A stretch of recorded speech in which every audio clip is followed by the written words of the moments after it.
भगवान का नाम लेने का मतलब क्या कि हे भगवान मुझे सद्बुद्धि दो। जैसे गायत्री मंत्र है, अगर उसको आप पढ़ रहे हो तो पहले समझो वहां पर क्या कहा गया है। धियो यो नः प्रचोदयात्। इसका मतलब क्या कि मेरी बुद्धि को इस लायक बनाओ कि मैं सच को देख सकूं, समझ सकूं। और यह मत समझना कि भगवान आपकी इस प्रेयर को सुन करके आपको जवाब दे देगा।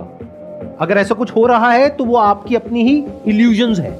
यानी सपने में आपने भगवान को देखा, वैसे भगवान को जैसे आप बचपन से देखते आए हो टीवी में या अपने घर वालों से सुनते आए हो, तो वो आपने देखा या उसकी कोई आवाज सुनी और आपको लग रहा है कि भगवान ने मुझसे बात करी।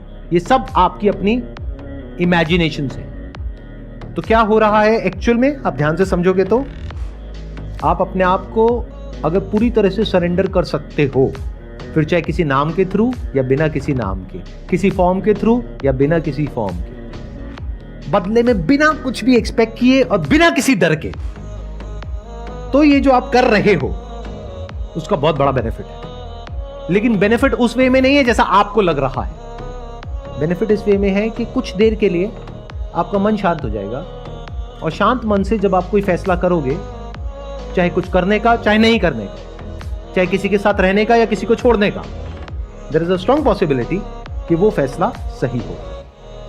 ज्यादा एक्साइटेड होकर के यानी ज्यादा एनर्जी के साथ में कोई डिसीजन लोगे वो गलत होगा। डर करके या कम एनर्जी के साथ में कोई एक्शन लोगे वो भी गलत होगा। तो आप एक बैलेंस्ड स्टेट ऑफ माइंड में आ जाते हो थ्रू भक्ति।